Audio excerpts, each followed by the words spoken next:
Encontros e Desencontros entrou no catálogo da Netflix e hoje eu vou falar sobre ele porque esse é um filme que merece muito ser assistido.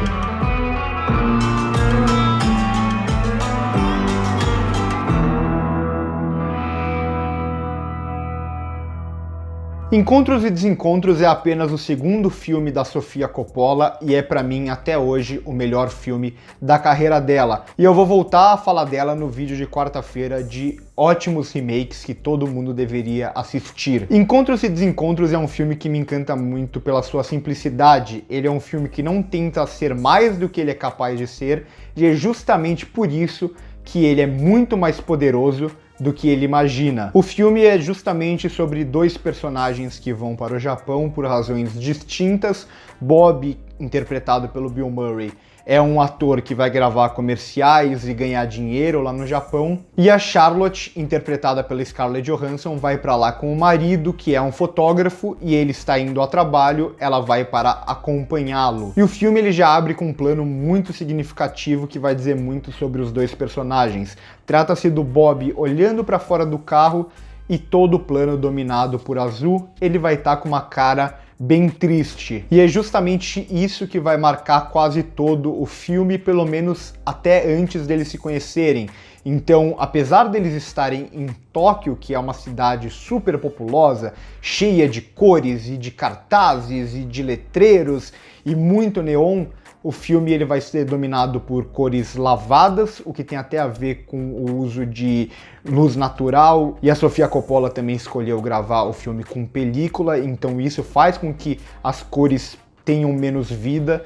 E, como eu disse, apesar deles estarem em Tóquio, o predomínio vai ser muito do azul aqui. Além disso, os personagens eles vão aparecer quase que sempre sozinho no plano, ou quando eles não estão sozinhos, eles vão se diferenciar dos demais de alguma forma. Então tem um plano aqui muito emblemático, que é o do Bill Murray no elevador, em que a estatura de quase todos ali é muito semelhante e ele é muito mais alto do que todo mundo. Isso mostra que ele não se sente confortável naquele lugar, ele não se sente confortável com a vida dele naquele momento. Então, tanto ele quanto a personagem da Charlotte, eles estão passando por uma espécie de vazio existencial, por uma espécie de um momento em que eles não compreendem o mundo, eles não sabem sobre o futuro deles e, ao mesmo tempo, eles não são compreendidos por ninguém. O que vai ser retratado também muito pelas músicas do filme, pelas letras das músicas.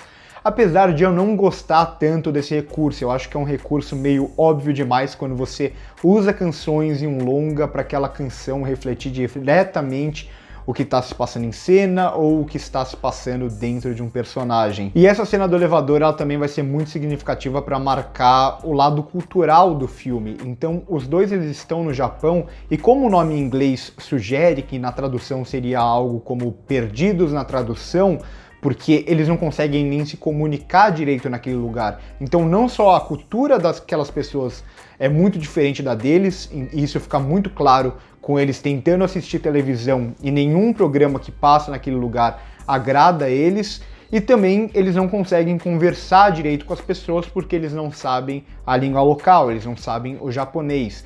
Só que tudo isso começa a mudar um pouco depois que eles se conhecem. O filme ele continua dominado pelo azul, esses dois personagens eles continuam com um vazio. Só que a partir do momento que eles se conhecem, eles encontram alguém que entende a eles, alguém parecido com eles. E com isso começam a surgir algumas cores, ainda que de forma muito sutil.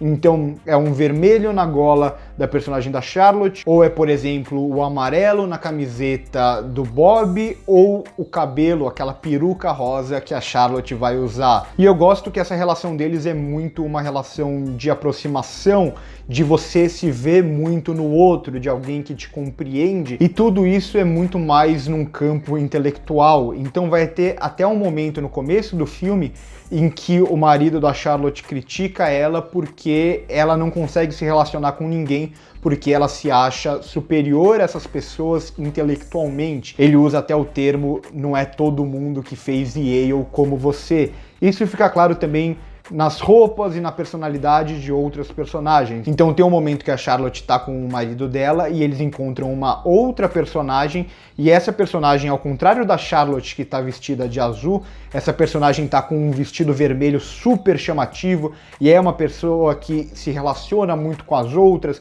é uma pessoa muito mais chamativa, que, pelo incrível que pareça ou não, a segunda vez que ela aparece no longa, ela vai estar com um vestido roxo, que remete bastante a essa cor da vilania, porque é justamente assim que a Charlotte vê ela como se fosse uma rival que está, entre aspas, querendo roubar o marido dela, ou que entende melhor o marido dela do que ela mesma.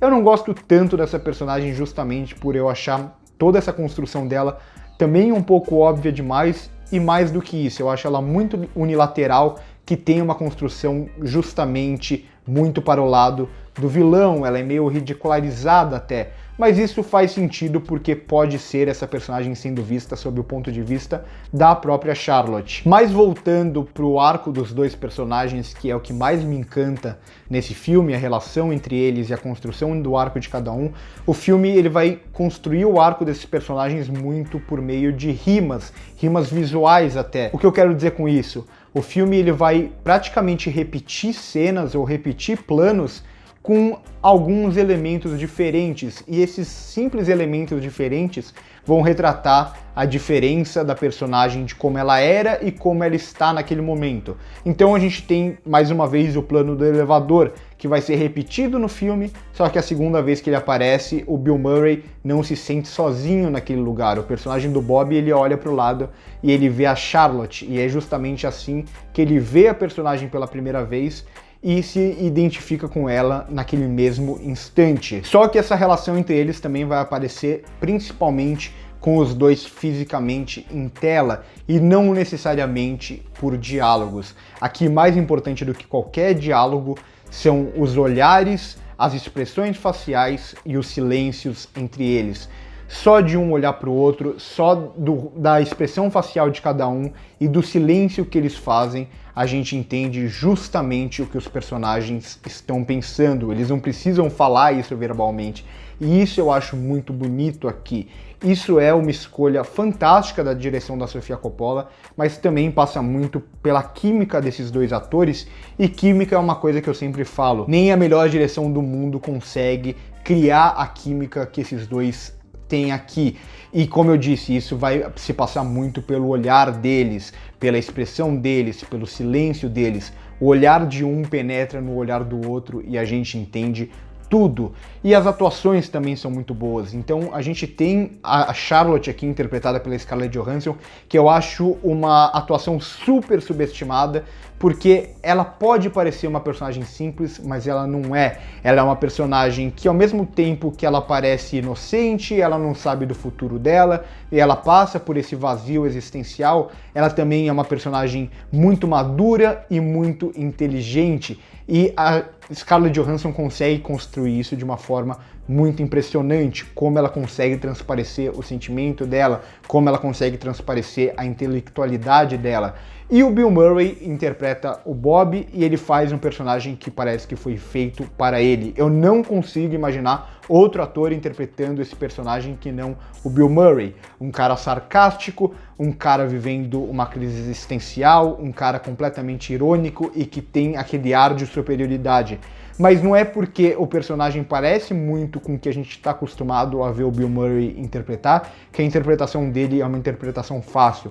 Muito pelo contrário, essa é a melhor interpretação da carreira do Bill Murray, e ele faz algo muito difícil, que é pegar um personagem solitário, que muitos atores, quando vão interpretar esse tipo de personagem, acabam deixando de demonstrar emoções, como se um personagem solitário ou um personagem vivendo um vazio ele não tivesse expressões, ele não tivesse sentimentos, mas muito pelo contrário, o que o Bill Murray consegue transparecer no personagem dele aqui é que, apesar de solitário, ele tem muitas emoções e a gente entende todas elas, a gente entende tudo que está passando dentro dele. Então é por tudo isso que eu vou dar para Encontros e Desencontros uma nota 9, e tem uma teoria, entre aspas, que é quase que concreta, relacionada a esse filme, que esse filme seria como se fosse uma espécie da Sofia Coppola contando como ela se sentiu quando ela terminou com o Spike Jonze.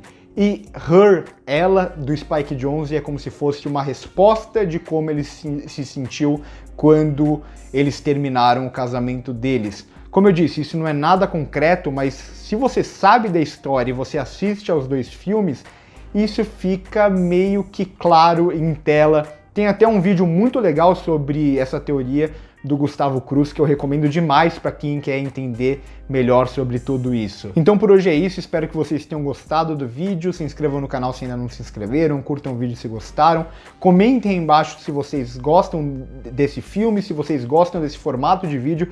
Eu confesso que esse é o formato de vídeo que mais me dá prazer de trazer para vocês. E comentem aí embaixo também se tem outros filmes que vocês querem que eu fale sobre. Por hoje é isso e corta!